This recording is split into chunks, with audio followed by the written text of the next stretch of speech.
Pagi yang tenang 26 Desember 2004 berubah menjadi hari yang mengukir duka abadi.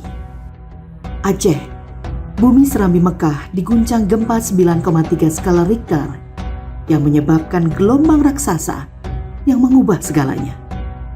Tsunami datang tanpa aba-aba, merenggut ratusan ribu jiwa dan meninggalkan kehilangan dan duka. Ratapan seorang ayah. Biarlah hidup ini kujalani penuh penderitaan. Anak, ayah, istri, ibu, dan semua saudara kandungku telah tiada. Kini aku tinggal sendiri. Pada siapa tempatku mengadu? Hari demi hari kujalani bermandikan air mata. Saat-saat aku mengenang indahnya bersama anak tercinta. Tapi aku ingin bertanya, tapi mereka telah tiada di bawah ombak tsunami entah kemana. Selamat jalan anak. Pria berusia 71 tahun ini adalah Panglima Laut Aceh Besar, Baharudin Zainon. Tsunami 21 tahun lalu telah merenggut istri beserta kelima anaknya, kerabat, dan warganya. Saat itu Baharudin adalah kepala desa Gampong Lam Tutui, Kecamatan Pekanbadak, Kabupaten Aceh Besar. Dari 1.500 warganya, hanya 98 orang yang tersisa. Pas saya pulang, langsung anak-anak yang main bola di sini di lapangan, menjerit dia lari ke kampung. Air laut naik, bilang. Gempanya kencang kali, bilang. Karena begitu gempa, langsung datang air. Habis semua disapu. Nggak ada yang tersisa. 5 anak Bapak nggak ada yang selamat? Nggak ada. Istri juga? Semua. Rumah-rumah gimana Pak? Rumah rata dengan fondasi aja rata dengan tanah, dibawa ke sana ke gunung. Yang selamat itu adalah mereka yang terdampar di pinggir gunung. Setiap sudut kampung kini menyimpan kenangan. Duka ia simpan dalam doa, dan kenangan ia jaga agar tak hilang di telan waktu. Tugas Baharudin saat ini menyampaikan cerita pada generasi berikutnya untuk belajar bencana dari alam. Bapak dan kawan-kawan belajar dari mana tentang bencana ini? Dari alam. Gimana caranya? Cuman kita beri pelajaran kepada mereka, anak-anak ataupun yang anak-anak muda ini, bilang kepada mereka kalau kita tsunami, seperti tsunami tahun yang lalu, kita habis semua. Jadi kita harus waspada sekarang. Kalau ada gempa, kita harus hati-hati. Keluar dari rumah, beri depan rumah. Kalau misalnya ada yang mau ke laut, dia air surut. Kalau surut air, kita ke gunung. Bapak ketika misalnya tiba-tiba ada gempa dan ada tsunami nggak takut lagi? Nggak takut lagi, biasa aja. Kalau malam-malam kayak kemarin gempa kan, di rumah aja kami. Malam-malam biasa. Tsunami juga meninggalkan luka mendalam bagi Nurul Latifah. Saat itu usianya baru 15 tahun. Ia selamat dalam bencana itu. Namun, 50 orang keluarga besarnya di Aceh Jaya tidak tertolong. Saat ini, Latifah bertugas sebagai pemandu di Museum Tsunami Aceh. Museum sebagai pembelajaran yang dirancang agar pengunjung merasakan pengalaman korban tsunami. Sekarang kita akan melalui namanya lorong tsunami. Lorong? Tsunami. Ya, di sini kita akan mendengar suara gelombang, kemudian kita juga akan mendengar zikir la ilaha illallah, dan juga ada percikan air dari kiri dan kanan. Dan suasana juga gelap, jadi kita seperti keadaan di dalam gelombang tsunami. Ya, harap hati-hati Bu ya, karena jalannya agak sedikit licin. Tinggi dari ruang lorong tsunami ini sekitar 30 meter. Di dalam Museum Tsunami, sejarah direkam melalui replika, simulasi, foto, dan sisa-sisa bukti keganasan tsunami. Semua dirancang untuk mengedukasi agar setiap pengunjung memahami bahwa tsunami itu bukan sekedar cerita, melainkan kenyataan yang pernah terjadi dan bisa saja terulang. Dan kita juga banyak kunjungan sekolah-sekolah tanpa harus kita undang mereka, karena sekarang di Aceh sudah ada kurikulum pengurangan risiko bencana. Tapi belajar untuk mengenali bencana nggak? Iya, makanya sekarang kita juga latih pengunjung yang datang dan juga masyarakat untuk mengenali bencana dan juga cara penanggulangan bencana. Jejak dahsyatnya tsunami juga ditemukan di Monumen PLTD Pembangkit Listrik Tenaga Diesel Apung 1 yang berada di Desa Punge, Blancut, Banda Aceh.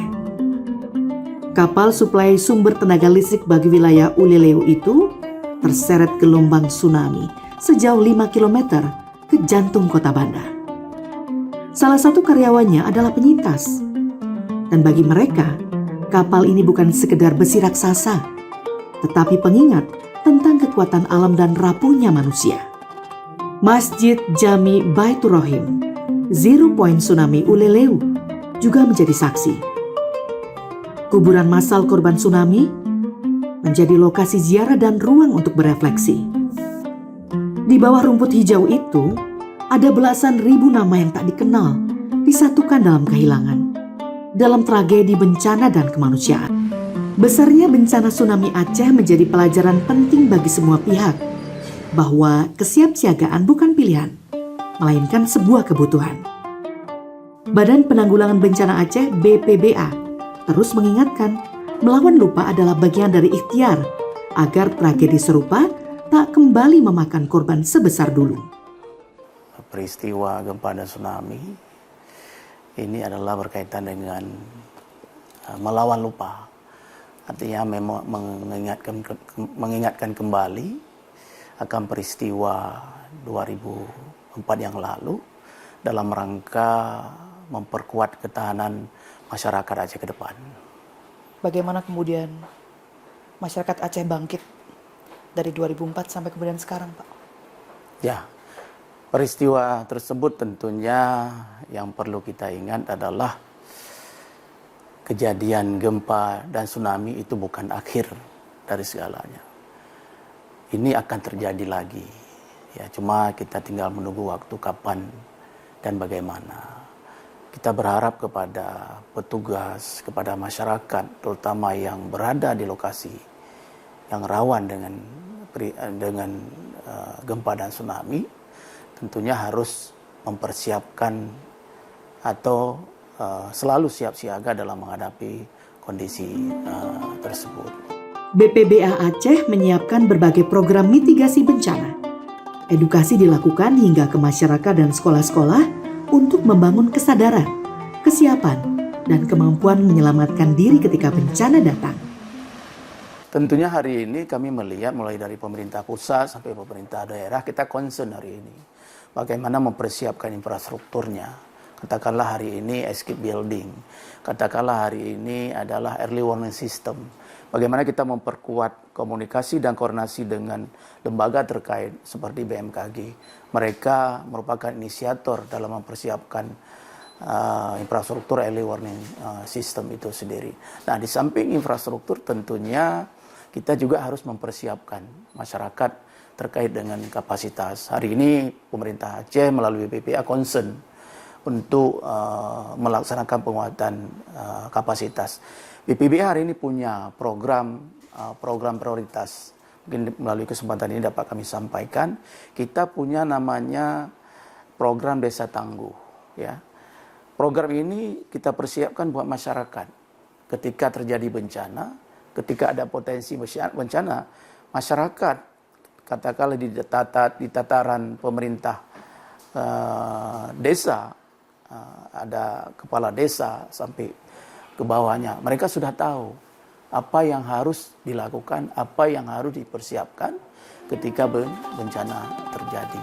Menurut pakar kebencanaan Universitas Syah Kuala Banda Aceh, Profesor Nazli Ismail, tsunami Aceh 2004 menjadi titik balik bagi masyarakat dunia tentang bahaya dan perlunya respon cepat kebencanaan. Begitu terjadi tsunami 2004, itu ternyata dipicu oleh gempa yang cukup besar, artinya di luar dari kebiasaan. Kemudian ketika terjadi diikuti dengan tsunami, lalu yang terdampak itu adalah jumlah negara yang terdampak itu cukup signifikan, gitu.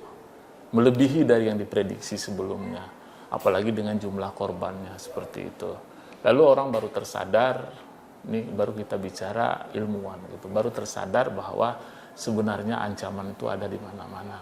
Kadang-kadang kita abai, maksudnya mungkin internasional abai sehingga terjadi.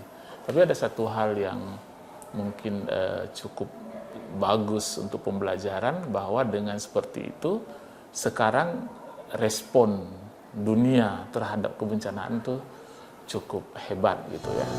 Banyaknya korban tsunami 2004, menurut Prof. Nazli, salah satunya adalah karena minimnya pengetahuan masyarakat tentang bahaya tsunami. Untuk itulah Prof. Nazli menekankan pentingnya program mitigasi yang aplikatif dan transfer nilai kearifan lokal. Jadi sebenarnya pengetahuan itu adalah modal utama untuk mengurangi risiko tadi. Nah, ternyata kita tidak punya pengetahuan seperti itu. Kapan kita baru tahu bahwa kita punya pengetahuan? Ketika sesudah tsunami terjadi, kita gali-gali, kita lihat ternyata di Semulu ada semong, di Aceh, di daratan Aceh ada Ibuna, di kitab-kitab kuno tertulis, baru kita sadar seperti itu. Artinya sebenarnya ada hal yang menjadi pembelajaran bagi kita.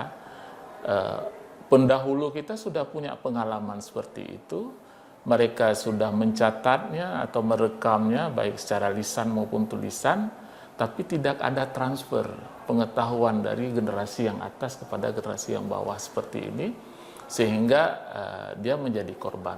Yang perlu kita lakukan adalah sebenarnya mengangkat kearifan-kearifan lokal yang kira-kira bisa membuat kita sadar sendiri untuk melakukannya. Contoh tadi adalah religiusnya, kemudian pengetahuan lokal kita yang ada. Itu kita coba kalau kita ceritakan tadi misalnya, bagaimana Jepang belajar dari kita tabah gitu ya.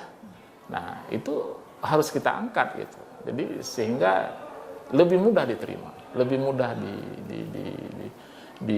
diaplikasikan oleh masyarakat. Lalu bagaimana pendekatan mitigasi bencana yang bisa diterapkan di Aceh?